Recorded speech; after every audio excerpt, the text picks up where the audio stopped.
my land, take me where I cannot stand. I don't care. Remember when Fox looked at a space western with perfect casting, brilliant writing, and devoted fans and said, nah, we're good? Yeah, that was Firefly. 14 episodes that somehow launched 1,000 cosplays, made shiny part of the internet vocabulary, and turned Nathan Fillion into the internet's boyfriend. But behind all that cancelled too soon heartbreak is a vault of bizarre, brilliant, and occasionally head-scratching trivia that'll make you love this show even more. Now, before we blast off, be sure to hit that subscribe button and also share this video with someone who's still triggered by this cancellation. It really does help the channel keep flying. Now, let's aim to misbehave with number 15. The Big Damn Heroes line was pure Nathan Fillion magic. Big damn hero, sir! One of the most quoted moments in Firefly history. Big damn hero, sir, wasn't even scripted. While filming the pilot, Nathan Fillion was supposed to deliver some generic defiant response to the Alliance officer chewing out Mal and his crew. Instead, Fillion went off script and dropped the perfect line. Because apparently, sometimes actors know better than whatever committee of writers spent weeks crafting appropriately rebellious dialogue. Joss Whedon was smart enough to recognize when an actor had just saved him from bland network-approved sass, 4 words that somehow said more about Mal than most characters get in entire monologues. That improvised line became fan shirts, internet memes, and the unofficial motto of browncoats everywhere. It's been quoted at conventions for over 20 years, and honestly, it's probably been used as someone's wedding vows by now, because nothing says "till death do us part" like a sarcastic quip to space fascists.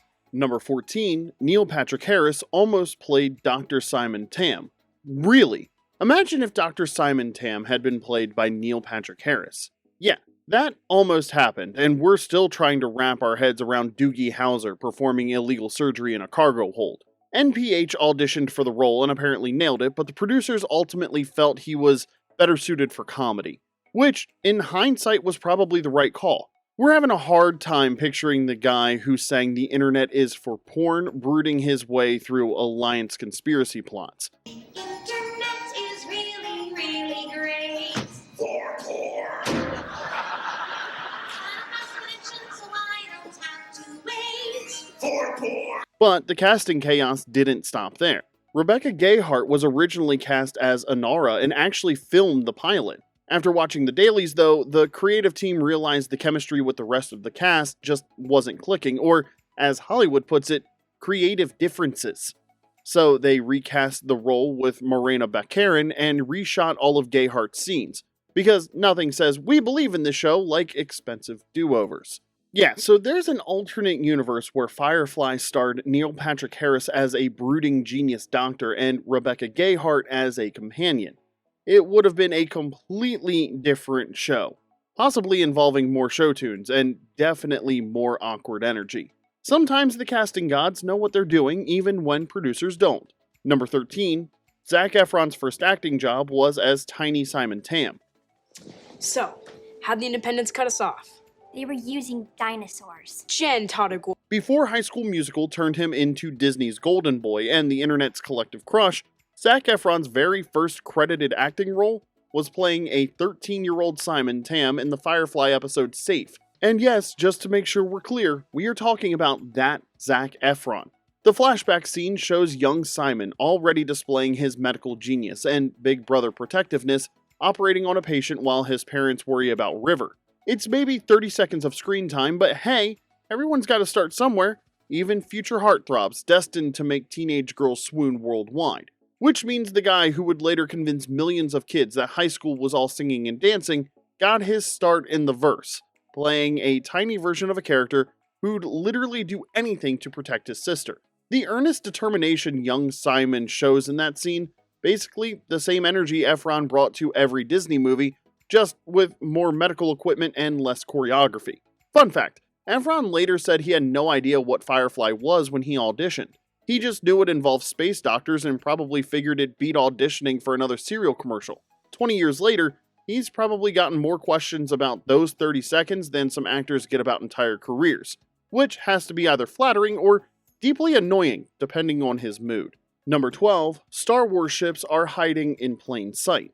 Now, if you've got eagle eyes and way too much time on your hands, you might have spotted some familiar shapes hiding in Firefly space scenes. That's because the visual effects team, being the sci-fi nerds that they were, tucked miniature Star Wars ships into background shots as little Easter eggs for fellow obsessives. Somewhere in the black, there's a tiny Millennium Falcon cruising along, probably wondering how it ended up in the wrong franchise and whether Han Solo's carbonite body is somewhere nearby on Serenity. Lock on. The effects crew knew they were working on something special and wanted to pay tribute to the space opera that made every sci-fi show possible, because apparently even professional video effects artists can't resist turning their job into an elaborate game of spot the reference.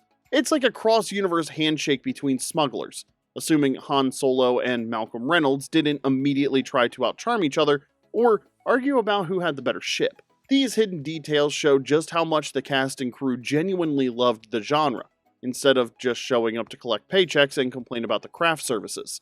Plus, it's fun to imagine those Star Wars ships trying to navigate Alliance space. These aren't the brown coats you're looking for, probably wouldn't fool anyone, but points for effort. Number 11, those Alliance uniforms are straight out of Starship Troopers. Those sleek, intimidating Alliance uniforms that made the purple bellies look like space fascists? Yeah, they were recycled from the 1997 movie Starship Troopers. Costume designer Jill Ohanneson had to get creative with Firefly's notoriously tight budget, so she raided the costume warehouse and repurposed Paul Verhoeven's satirical military gear, which is actually kind of perfect when you think about it. It's a transport ship. Firefly class. They still make those? Illegal salvage. Starship Troopers was about militaristic propaganda and authoritarian control disguised as heroism. The Alliance is pretty much the same, just with a better PR machine. So those uniforms weren't just budget-friendly, they came with built-in thematic weight.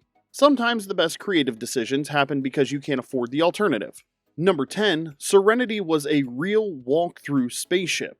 Now, here's something that'll make every modern sci-fi production designer weep into their green screen budget. Serenity wasn't just a collection of random sets slapped together with duct tape and prayers, it was a fully functional 2-scale spaceship built across 2 sound stages, because apparently someone at Fox actually said yes to spending money on something other than marketing research. The cockpit connected to the galley, which connected to the crew's quarters, which led down to the cargo bay and engine room. Actors could walk from Wash's dinosaurs to Kaylee's hammock without cutting, just like they were living on a real ship instead of pretending really hard in front of painted plywood.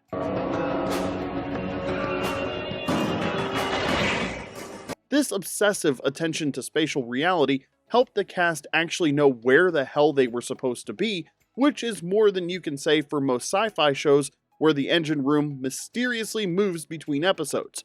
You can see it in their performances as well, they weren't just hitting marks and hoping for the best. When the show got cancelled faster than a browncoat's military career, the set was heartbreakingly dismantled. But when the movie Serenity got greenlit, the producers loved the original design so much they had the entire thing painstakingly rebuilt because apparently even Hollywood executives occasionally recognize when something actually works. There. What'd you do? She fixed it. So yeah, they built a real spaceship, filled it with the best ensemble cast on TV, and then Fox decided to air it out of order anyway. Sometimes you wonder if network executives are actually from the Alliance or not. Number 9, Fox's brilliant idea: air episodes out of order. Now, here's a masterclass in how to murder your own show. Fox decided to air Firefly, starting with The Train Job, instead of the 2-hour pilot Serenity. Because why would you want viewers to understand who these people are or why they should care? Their reasoning was that the pilot was too slow and didn't have enough action to hook viewers. So they skipped all the character introductions, world building, and emotional setup, and dropped audiences into the middle of the story like a confused dinner guest arriving during dessert. It's like starting Star Wars with The Empire Strikes Back and then acting shocked when people don't understand what a Jedi is. Or by launching a restaurant, serving people the check first and wondering why no one's ordering appetizers. This is the same network that would later cancel Arrested Development, Alien Nation, and Brooklyn Nine-Nine in their prime. Fox's track record with quality shows reads like a serial killer's trophy case. It's brilliant, beloved, and brutally cut down before their time. If I ever kill you, you'll be awake. You'll be facing me, and you'll be armed. Viewers were understandably confused. Who are these people? What's a brown coat? Why should I care about this rusty ship? The ratings tanked faster than a Reaver ship through Atmo, and Fox executives probably sat in boardrooms stroking their chins and wondering why their galaxy brain strategy wasn't working. Meanwhile, every other network in Hollywood was taking notes on how not to launch a sci-fi show. NBC was probably sending Fox thank you cards for making their decisions look competent by comparison. The network killed it legend was born right there, complete with enough evidence to convict in the court of public opinion. Fox essentially took a carefully crafted story, played it like a drunk person shuffling cards, then acted genuinely surprised when audiences couldn't follow along. It's the kind of boneheaded decision that makes you wonder if Fox executives were actually Alliance operatives sent to destroy quality television from the inside. At least that would explain the strategy. Quick question for the browncoats out there. Which character would you most want to serve with on Serenity? Is it the dependable Zoe, the cheerful Kaylee, or maybe Book? Because, let's face it, that man knows how to handle a crisis. Drop your picks in the comment section below, and if you're loving this deep dive into the verse, hit that like button and subscribe. We've got more sci-fi secrets coming your way. Now, back to the black with number 8, Summer, the ultimate on-set inside joke. On the Firefly set, whenever someone flubbed a line or missed a cue, the entire cast would yell "Summer" in unison. And no, it wasn't because they were all suddenly obsessed with beach weather. This wasn't mean-spirited roasting, it was actually a loving tribute to Summer Glau, who had to deliver some of the most ridiculously complex dialogue on television. They'll never stop. They'll just keep coming until they get back what you took. I want you to picture trying to nail cryptic psychic ramblings while doing physically demanding stunts and conveying 17 different layers of meaning through broken sentence fragments. You know, no pressure or anything. The joke started when Glau struggled with a particularly brain-melting scene in the pilot, and the cast began using her name as their universal oops signal. It became such a beloved tradition that cast members still reference it at conventions, probably to Summer's eternal embarrassment and or amusement. It's the kind of inside joke that turns a workplace into a family, or at least a group of people who genuinely enjoy loving roasting each other instead of stabbing each other in the back like most Hollywood sets. Plus, when you're playing a character whose dialogue reads like fortune cookie riddles, written by a philosophy major having a breakdown, you probably deserve all the sympathy you can get. Number 7, the Lost River Tam Academy episode. We almost got a whole episode diving deep into River's time at the Alliance Academy, and by almost, we mean Fox killed the show before they could actually traumatize us all with psychological horror masquerading as sci-fi television. The planned episode, tentatively called Dead or Alive, would have shown exactly how the Alliance broke and rebuilt River's mind like some kind of twisted IKEA furniture project. She's a liar. Well, that don't exactly set her apart from the rest of us. Plunder sounds fun enough. It would have been a psychological horror masterpiece. Imagine River's fractured memories, the experiments, the other subjects who didn't survive, because apparently the Alliance had all the ethical oversight of a back alley medical clinic. Time to go.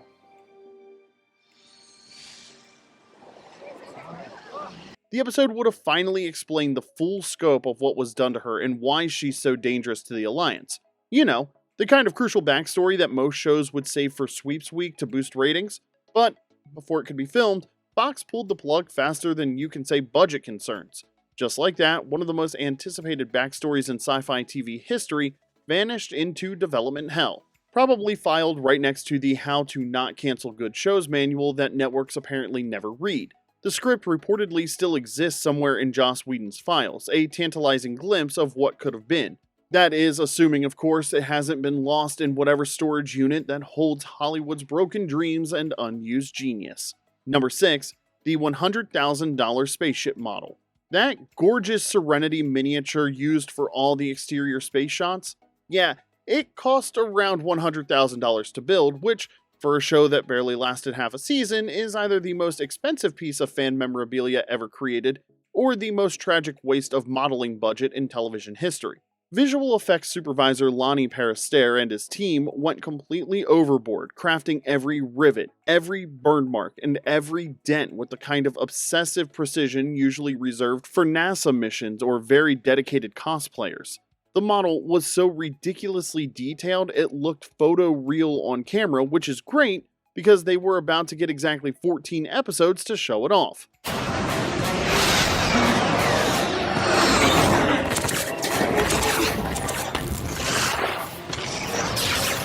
Think about that for a second. If you carry the 1 and subtract the zeros, that's roughly $7,000 per episode just for the privilege of having a really pretty spaceship float through the black.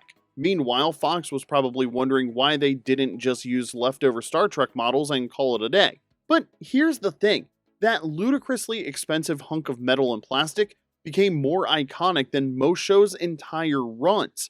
It's been displayed at conventions, featured in documentaries, and inspired countless replicas built by fans who apparently have more free time and modeling skills than network executives have brain cells.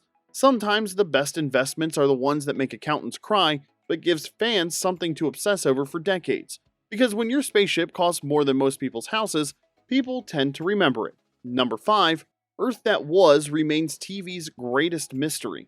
One of Firefly's smartest moves was what it didn't explain. What the hell happened to Earth? And in an era where most sci-fi shows would dedicate entire seasons to flashback episodes about the Great Catastrophe, this was practically revolutionary.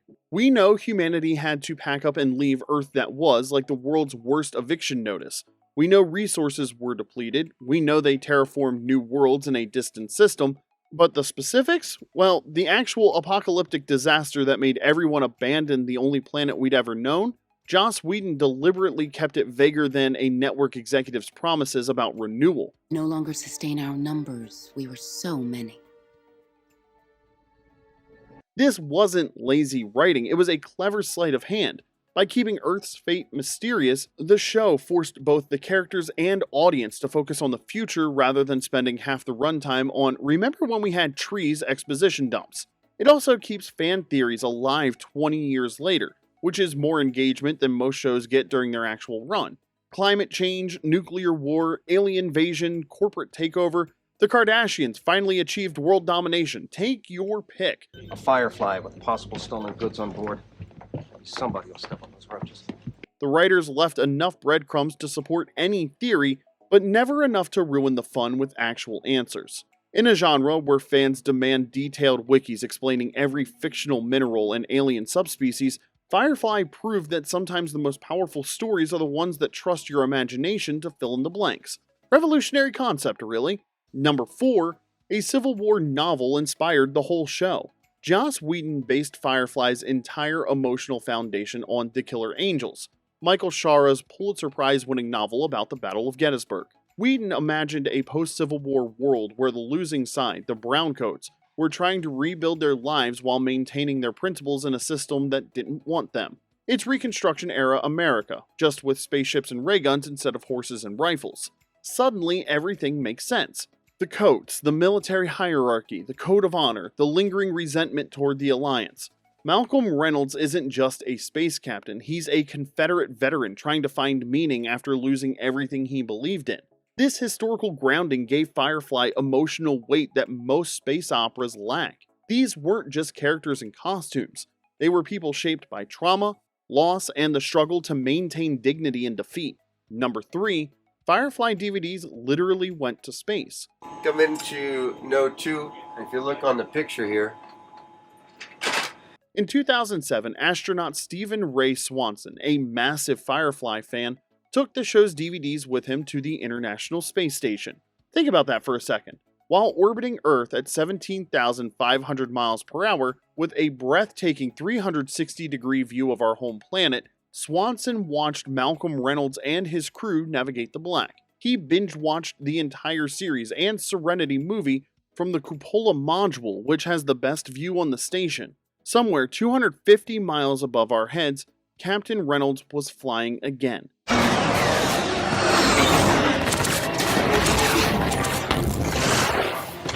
This means Firefly has literally been in space, farther from Earth than most satellites, higher than any airplane, in the actual black that the show's characters call home. Beat that, every other sci-fi show. Your characters might fly through space, but Firefly actually made it there. That's the kind of fan dedication that turned a cancelled show into a cultural phenomenon. Number 2, Nathan Fillion's Han Solo Shrine.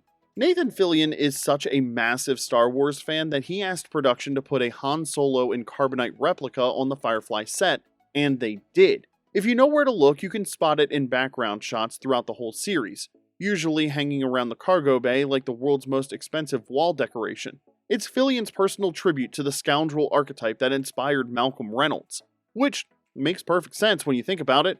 Both Han and Mal are charming rogues with questionable morals, loyal crews, and a tendency to shoot first and ask questions later. The main difference is that Han eventually joined the good guys, while Mal's relationship with authority is a little bit more complicated. On that, I found some blueprints online for measurements for the box. We started with some 1x10. The prop became such a beloved Easter egg that fans would specifically look for it in every episode.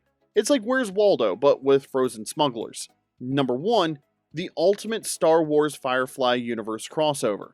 Between Nathan Fillion's Han Solo Shrine and the hidden Star Wars ships scattered throughout the series, Firefly accidentally created the ultimate unofficial crossover between two of sci-fi's greatest franchises, and somehow nobody got sued. She didn't just lock it, she fused it to something, both entrances. Well, why the big act? What was she after? Besides molesting innocent captains? You want to stow it? Preacher, we're in some peril here. Picture this, the Millennium Falcon flying escort while Han Solo's carbonite frozen body hangs in Serenity's cargo hold. It's the crossover nobody asked for but everyone secretly wanted, and it happened entirely because the cast and crew were massive nerds with access to studio props. These Easter eggs weren't just random fan service. They were love letters to the genre, written by people who knew they were working on borrowed time. The cast and crew understood they were part of something that might not last, so they snuck in tributes to the stories that inspired them, like time capsules for future fans to discover. It's the kind of detail that shows why Firefly developed such a devoted cult following despite Fox's best efforts to kill it. These weren't just actors and writers collecting paychecks. They were fans making art for other fans, sneaking in the kind of references that reward obsessive attention and freeze-frame analysis. Plus, it's fun to imagine those Star Wars ships trying to navigate Alliance space. These aren't the brown coats you're looking for, probably wouldn't work on Alliance officers, but hey, it's worth a shot. And there you have it, 15 weird, wonderful, and occasionally heartbreaking facts about a show that burned bright and died too young, but left a legacy that refuses to fade. Which of these facts surprised you most? Are you still holding out hope for a revival, or are you content knowing that Firefly will always be perfect because it never had time to disappoint us? Drop your thoughts in the comment section below. Hit that like button harder than the Alliance hits Dissidents, and subscribe for more deep dives into the stories that shaped us. And remember, you can't take the sky from us. Until next time, this is Remember When.